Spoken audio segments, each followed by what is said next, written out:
Bora lá. 31 dias e contando.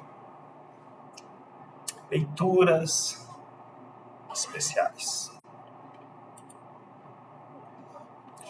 O que é o Tratado de Perpétua Paz e Amizade? O Tratado de Perpétua Paz e Amizade, em inglês, Treaty of Perpetual Peace and Friendship, foi um acordo histórico assinado entre Portugal e o Reino Unido da Grã-Bretanha e Irlanda, atual Reino Unido, em 1810. Durante o período das guerras napoleônicas, este tratado é um marco importante nas relações diplomáticas e comerciais entre os dois países. Contexto histórico. Invasões napoleônicas no início do século XIX. Napoleão Bonaparte dominava grande parte da Europa e impunha o bloqueio continental, 1806, que proibia os países europeus de comercializar com a Grã-Bretanha. Portugal, tradicionalmente aliado dos britânicos, recusou-se a aderir ao bloqueio, o que levou à invasão francesa de Portugal em 1807. Fuga da família real portuguesa. Para escapar das tropas francesas, a família real portuguesa, liderada pelo príncipe regente Dom João VI, fugiu para o Brasil em 1808 com o apoio da Marinha Britânica. O Brasil tornou-se, então, a sede do Império Português. O Tratado de 1810, com a Corte Portuguesa no Brasil, o Reino Unido pressionou Portugal a assinar um tratado que garantisse vantagens comerciais e políticas, consolidando a aliança entre os dois países. Principais disposições do tratado. O tratado assinado em 1810 tinha como objetivo principal fortalecer os laços entre Portugal e o Reino Unido, mas também concedeu privilégios significativos aos britânicos. Os pontos mais importantes incluíam liberdade de comércio. Os britânicos obtiveram o direito de comercializar diretamente com o Brasil, que ainda era uma colônia portuguesa, sem intermediários. As tarifas alfandegárias para os produtos britânicos no Brasil foram reduzidas para 15%, enquanto produtos de outros países pagavam 24%. Isso deu uma vantagem competitiva aos britânicos. Direito extraterritoriais. Os cidadãos britânicos que viviam no Brasil ou em Portugal tinham direito de ser julgados por tribunais britânicos e não pelos locais. Isso era conhecido como direito de extraterritoriedade. Proibição do tráfico de escravos. O tratado incluía uma cláusula que proibia o tráfico de escravos para as colônias britânicas, mas não abolia a escravidão em si. Essa foi uma das principais medidas internacionais contra o tráfico negreiro, embora a sua aplicação tenha sido limitada. Aliança militar. O tratado reforçava a aliança militar entre Portugal e o Reino Unido, garantindo apoio britânico em caso de novas ameaças, como as invasões francesas. Liberdade religiosa. Os britânicos que viviam em territórios portugueses tinham o direito de praticar sua religião, protestantismo, livremente, algo incomum na época, já que Portugal era um país católico. Consequências do tratado. Vantagens para o Reino Unido. O tratado consolidou a influência britânica sobre a economia portuguesa e a brasileira. Os produtos britânicos, como tecidos, máquinas e manufaturados, dominaram o mercado brasileiro, prejudicando a indústria local. O Brasil tornou-se importante mercado para os britânicos, especialmente após a abertura dos portos às Nações Amigas, em 1808, já que havia permitido o comércio direto com outros países. Impacto no Brasil. O tratado acelerou a dependência econômica do Brasil em relação à Grã-Bretanha, um legado que perdurou mesmo após a independência em 1822. A redução das tarifas para produtos britânicos dificultou o desenvolvimento da indústria local no Brasil. A cláusula sobre o tráfico de escravos foi um passo importante, mas a escravidão só foi abolida no Brasil em 1888. Relações diplomáticas. O tratado reforçou a aliança entre Portugal e o Reino Unido, que se manteve durante todo o século XIX. Após a independência do Brasil, o Reino Unido continuou a exercer influência sobre o país, especialmente em questões comerciais e diplomáticas. Curiosidades: o tratado foi assinado em 1810, mas suas disposições comerciais só foram revistas em 1827, após a independência do Brasil. A expressão perpétua, paz e amizade era comum em tratados da época, mas na prática, os acordos muitas vezes beneficiavam mais uma das partes, nesse caso o Reino Unido. O tratado é considerado um dos marcos do neocolonialismo britânico na América Latina, pois garantiu vantagens econômicas para o Reino Unido em troca de apoio político e militar. Fontes históricas. Se você quiser se aprofundar, pode consultar o Tratado e Aliança da Amizade entre Portugal e Grã-Bretanha, 1810, documento original. Livros de histórias brasileiras, como A Formação do Brasil Contemporâneo, de Caio Prado Júnior, arquivos diplomáticos portugueses e britânicos. O que é Tratado de Perpétua Paz e Amizade entre os Cadivel e os portugueses? O Tratado de Perpétua Paz e Amizade entre os Cadivels e os portugueses, ou mais tarde o Império do Brasil, é um acordo histórico que reflete as relações entre esse povo indígena e as autoridades coloniais e nacionais. Os Cadivel, também conhecidos como Guaicurus ou Cadiueus, são um povo indígena do Pantanal e da região do Mato Grosso do Sul, no Brasil. Eles foram historicamente conhecidos por sua resistência aos colonizadores e por sua habilidade como guerreiro. Contexto histórico. Quem são os Cadivel?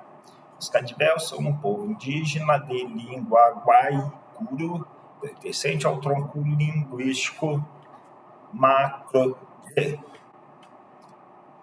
Habitam tradicionalmente a região do Pantanal e do Chaco, hoje parte do Mato Grosso do Sul, Brasil e do Paraguai. São conhecidos por sua resistência feroz à colonização portuguesa e espanhola, além da sua habilidade como cavaleiros e guerreiros. Durante o período colonial, os Cadivel mantiveram as relações complexas com os colonizadores, ora em conflito, ora em aliança. As relações com os portugueses. Desde o século XVIII, os Cadivel entraram em conflito com os bandeirantes e colonizadores portugueses que avançavam sobre suas terras em busca de ouro, escravos e território. No entanto, os Cadivels também estabeleceram alianças estratégicas com os portugueses e, mais tarde, com os brasileiros, para enfrentar inimigos comuns, como os espanhóis e outros povos indígenas. Essas alianças muitas vezes eram seladas por meio de tratados que prometiam paz, amizade e, em alguns casos, vantagens para os cadiveus. O Tratado de Perpétua Paz e Amizade. Quando e por que foi assinado? O tratado específico entre os cadiveus e os portugueses brasileiros não tem uma data exata registrada em documentos históricos, mas há registro de acordos semelhantes ao longo dos séculos XVIII e XIX.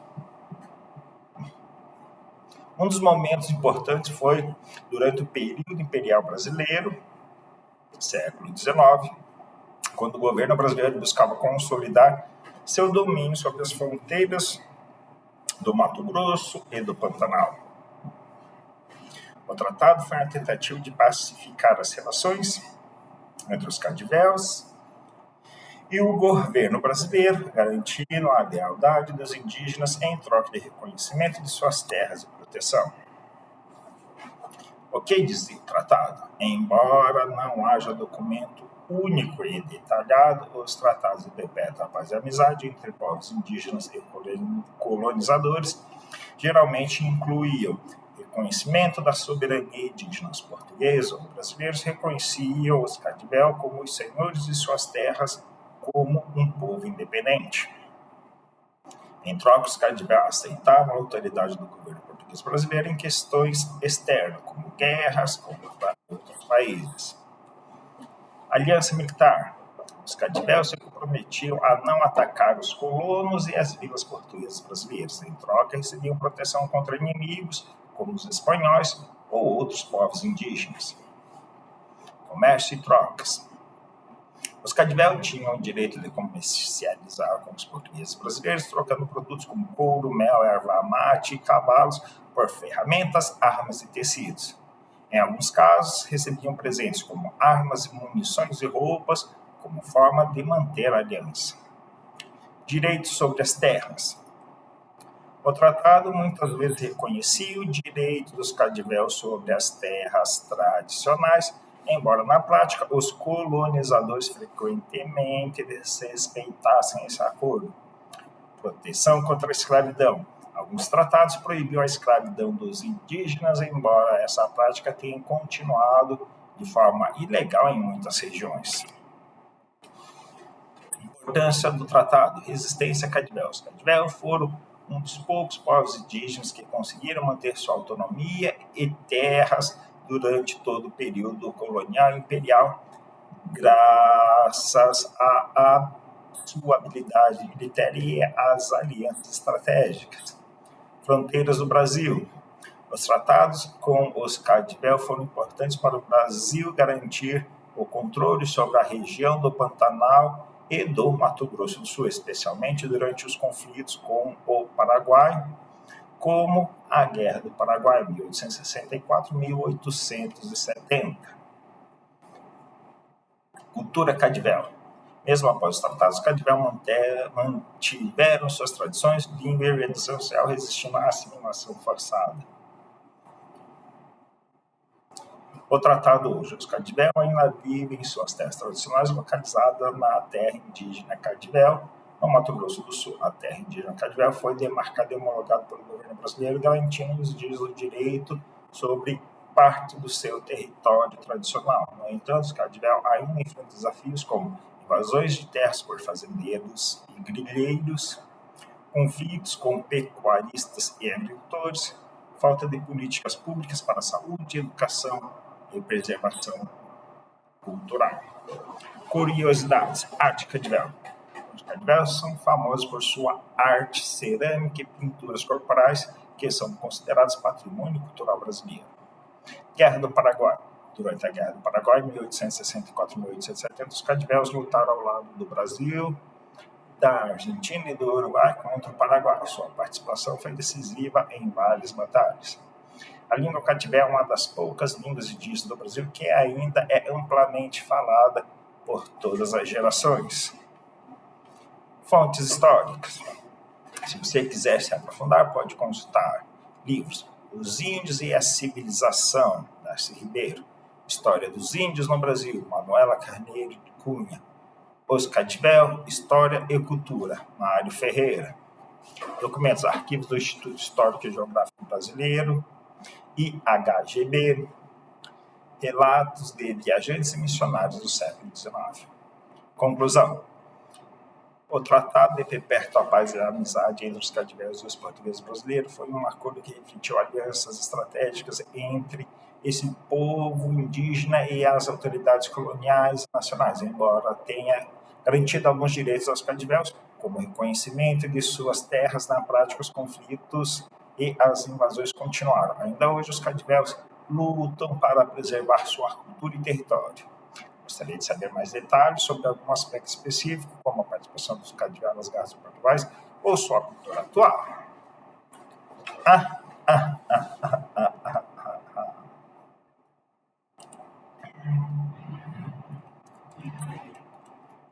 Próximo tópico das leituras específicas. Constituição Federal de 1988 e os povos indígenas. A Constituição Federal de 1988 representou um marco histórico para os direitos dos povos indígenas no Brasil. Pela primeira vez, a Carta Magna reconheceu de forma abrangente os direitos desses povos, rompendo com a visão assimilacionista e integracionista que predominava até então. Abaixo, destaco os principais aspectos relacionados aos povos indígenas na Constituição Federal de 1988. 1. Reconhecimento dos direitos originários. O artigo 231 da Constituição Federal de 1988 é o principal dispositivo que trata dos direitos dos povos indígenas. Ele reconhece sua organização social, costumes, línguas, crenças e tradições, seus direitos originários sobre as terras que tradicionalmente ocupam, competindo à União de marcá-las, proteger e fazer respeitar todos os seus bens. Artigo 231, Constituição Brasileira. São reconhecidos aos índios a sua organização social, costumes, línguas, crenças e tradições e os direitos originários sobre as terras que tradicionalmente ocupam, competindo à União, demarcá-las, proteger e fazer respeitar todos os seus bens. Isso significa que os povos indígenas têm direito às terras que ocupam desde antes da colonização, independentemente de titulação formal. 2. Direito às terras indígenas. A Constituição Federal de 1988 estabelece que as terras indígenas são inalienáveis e indisponíveis, não podem ser vendidas, doadas ou negociadas. Destinados à sua posse permanente, os indígenas têm direito de viver nelas de forma exclusiva. Usufruto exclusivo das riquezas do solo, dos rios e dos lagos. Os recursos naturais presentes nas terras indígenas pertencem aos povos que as ocupam. Artigo 231, parágrafo 2º, Constituição Federal Brasileira. As terras tradicionalmente ocupadas pelos índios destinam-se à sua posse permanente, cabendo-lhes o usufruto exclusivo das riquezas do solo, dos rios e dos lagos nelas existentes. Processo de demarcação. A demarcação das terras indígenas é de responsabilidade da União por meio da Fundação Nacional do Índio.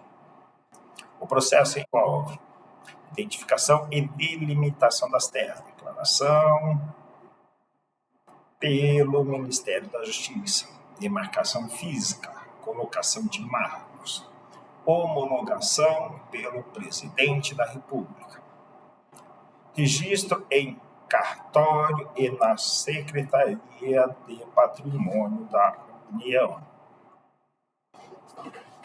Proteção contra remoções forçadas. A Constituição Federal de 1988 proíbe a remoção dos povos indígenas de suas terras, exceto em casos excepcionais como catástrofe ou epidemia que ponha em risco a sua população. Interesse da soberania do país. Nesse caso, com a autorização do Congresso Nacional. O artigo 231, parágrafo 5º da Constituição Federal de 1988, é vedada a remoção dos grupos indígenas de suas terras, salvo ad referendum do Congresso Nacional, em caso de catástrofes ou epidemias que ponham em risco sua população. O interesse da soberania do país após deliberação do Congresso Nacional, garantindo, em qualquer hipótese, o retorno imediato logo que cesse o risco. Direito à diversidade cultural. A Constituição Federal de 88 garante respeito à diversidade cultural dos povos indígenas, assegurando direito de manter suas línguas, tradições e formas de organização, a proibição de qualquer forma de discriminação ou assimilação forçada. O artigo 231, parágrafo 1 da Constituição Federal de 88. São terras tradicionalmente ocupadas pelos índios e por eles habitadas em caráter permanente. A utilização para suas atividades produtivas, as imprescindíveis à preservação dos recursos ambientais necessários a seu bem-estar e as necessidades à sua reprodução física e cultural, segundo seus usos, costumes e tradição. Direito à educação e saúde diferenciados. A Constituição Federal também prevê educação bilíngue e intercultural. O Estado deve oferecer educação escolar indígena que respeita as línguas e culturas. Saúde diferenciada, atendimento à saúde que considere as práticas tradicionais indígenas. O ensino fundamental regular será ministrado em língua portuguesa, assegurada às comunidades indígenas também a utilização de suas línguas maternas e processos próprios de aprendizagem. Artigo 196 da Constituição Federal de 88. A saúde é de direito de todos e dever do Estado, garantindo, mediante políticas sociais e econômicas, que visem a redução do risco de doenças e de outros agravos e ao acesso universal e igualitário às ações de serviço para sua promoção, proteção e recuperação. Participação e consulta prévia. Embora a Constituição Federal não mencione explicitamente o direito à consulta prévia, previsto na Convenção 69 da OIT, ratificada pelo Brasil, ela estabelece que os povos indígenas devem ser ouvidos em decisões que afetem seus direitos, especialmente em relação às suas terras e recursos naturais. Proteção contra a exploração econômica predatória. A exploração de recursos hídricos, minerais e potenciais energéticos em terras indígenas só pode ocorrer com autorização do Congresso Nacional e consulta a comunidades afetadas, garantindo-lhes participação nos resultados.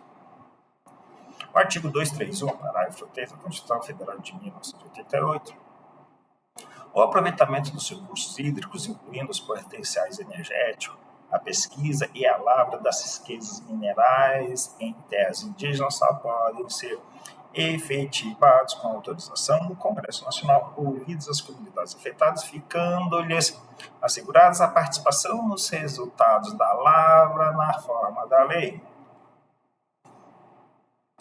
Desafios e ameaças atuais. Apesar dos avanços da Constituição Federal de 88, os povos indígenas enfrentam desafios e retrocessos como demarcações paralisadas. Muitas terras indígenas ainda não foram demarcadas. Invasões e grilagens. Aumento de invasões por madeireiros, garimpeiros e grileiros.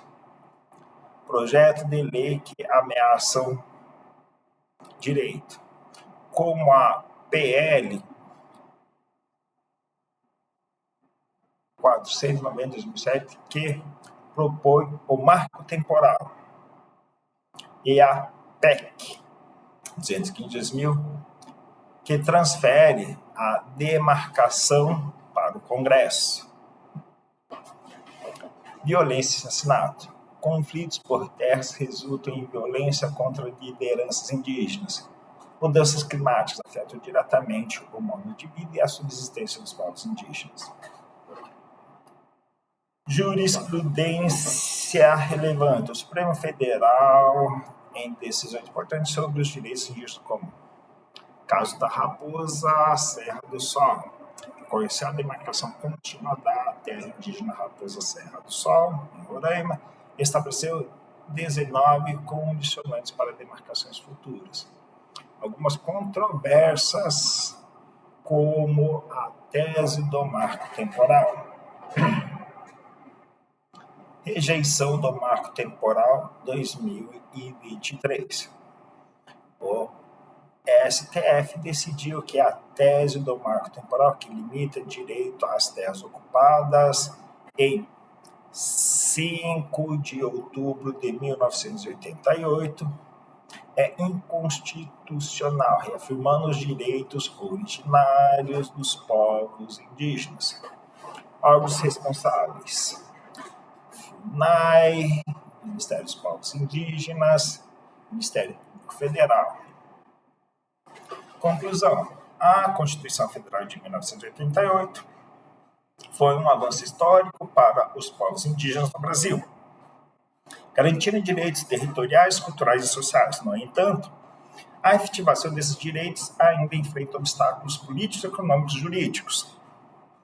A luta dos povos indígenas continua sendo fundamental para a preservação de suas terras, culturas e modos de vida. Se quiser aprofundar mais em algum aspecto, como marco temporal, demarcação de saúde indígena e educação diferenciada, posso trazer mais detalhes.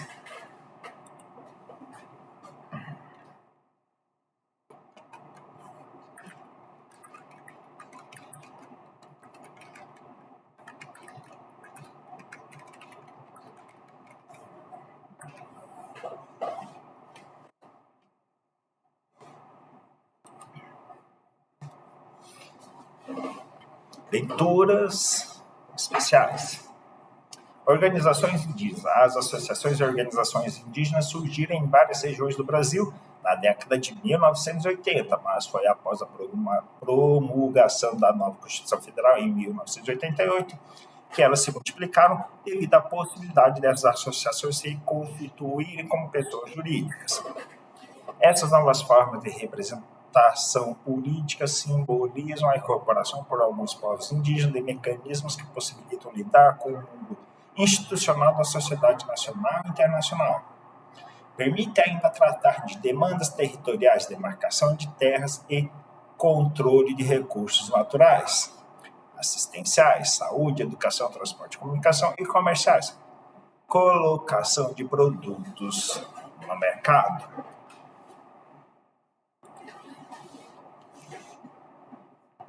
Decreto número 6.861, de 27 de maio de 2009, dispõe sobre a educação escolar indígena, define a sua organização em territórios etnoeducacionais e dá outras providências. O Presidente da República decreta. Artigo 1. A educação escolar indígena será organizada com a participação dos povos indígenas, observada a sua territorialidade e respeitando suas necessidades e especificidades. Parágrafo 2º. São objetivos da educação escolar indígena: valorização da cultura dos povos indígenas e a afirmação e manutenção de sua diversidade étnica, fortalecimento das práticas socioculturais e da língua materna de cada comunidade indígena, formulação e manutenção de programas de formação de pessoal especializado destinado à educação escolar nas comunidades indígenas, desenvolvimento de currículos e programas específicos, neles incluídos os conteúdos culturais correspondentes às respectivas comunidades, elaboração e publicação sistemática de material didático específico e diferenciado e afirmação das identidades étnicas e consideração dos projetos societários definidos de forma autônoma por cada povo indígena. Artigo 3º. Será reconhecida às escolas indígenas a condição de escolas com normas próprias, diretrizes curriculares específicas, voltadas ao ensino intercultural e bilíngue ou multilíngue, gozando de prerrogativas especiais para a organização das atividades escolares, respeitando o fluxo das atividades econômicas, sociais, culturais e religiosas e as especificidades de cada comunidade independentemente do ano civil. Parágrafo 4. Constituirão elementos básicos para a organização, a estrutura e o funcionamento da escola indígena. 1. Sua localização em terras habitadas por comunidades indígenas. Exclusividade de atendimento a comunidades indígenas. Ensino ministrado nas línguas maternas das comunidades atendidas e organização escolar própria. Parágrafo único.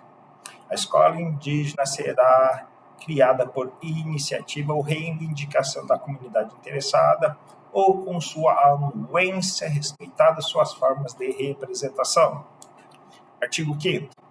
A União prestará apoio técnico e financeiro às seguintes ações voltadas à ampliação da oferta da educação escolar às comunidades indígenas, entre outras, que atendam aos objetivos previstos nesse decreto. Construção de escolas, formação inicial e continuada de professores indígenas e de outros profissionais da educação, produção de material didático, ensino médio integrado à formação profissional e alimentação escolar indígena. Parágrafo 1º. O apoio financeiro do Ministério da Parágrafo 1º. O apoio financeiro do Ministério da Educação será orientado a partir das ações previstas e pautadas no Plano Nacional de cada território étnico-educacional, previsto nos artigos 6, 7 e 8 e vinculados no Plano de Ações Articuladas, par de que trata o Decreto número 6.094, 24 de abril de 2007.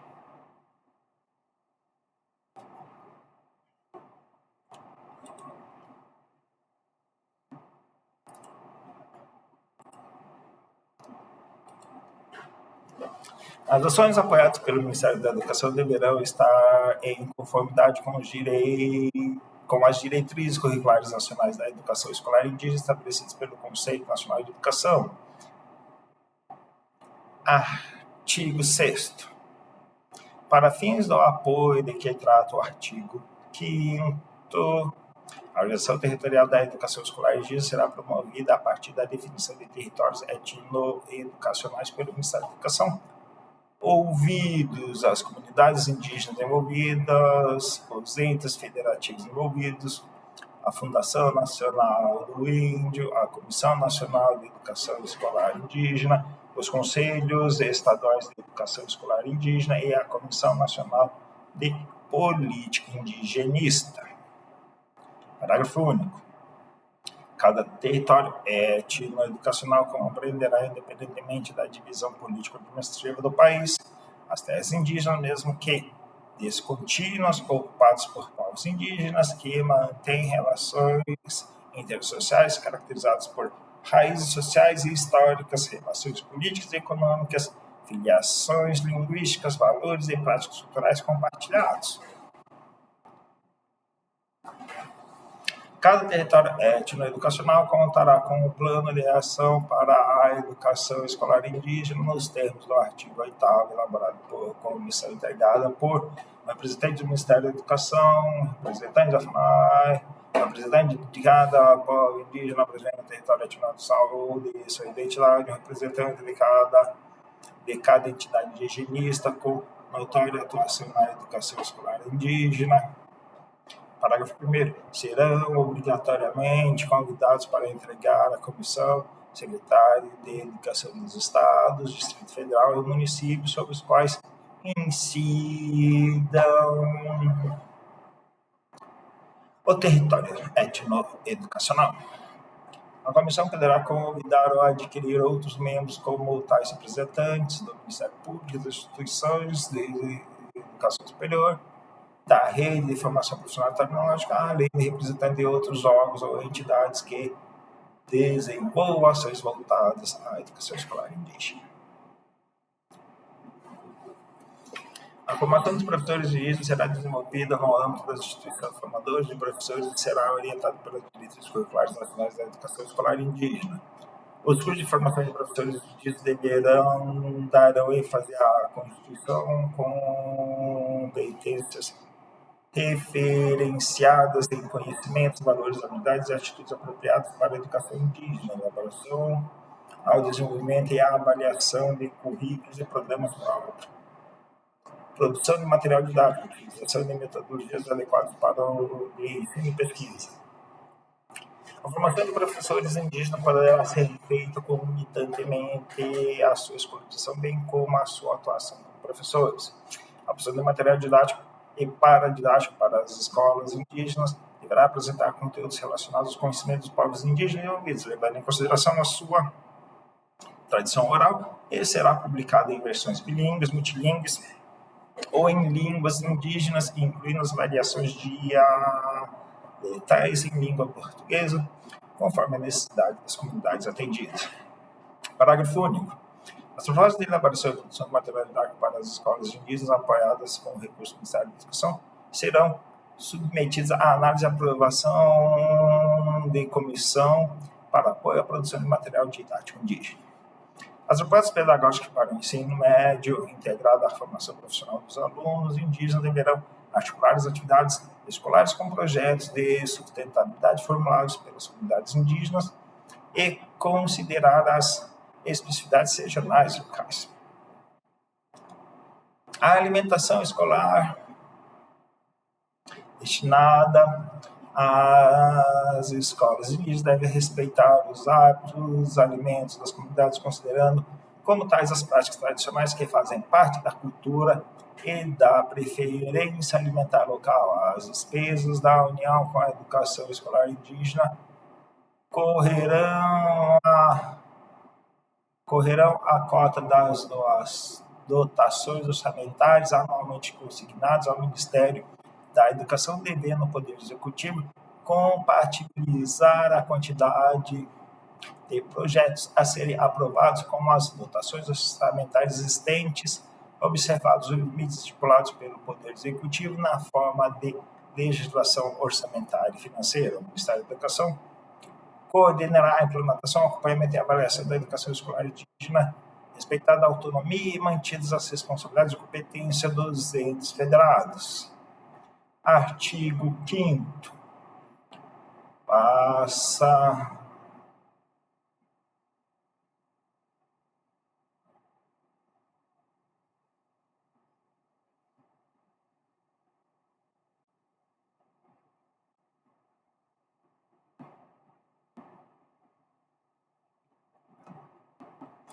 Este decreto entra em vigor na data da sua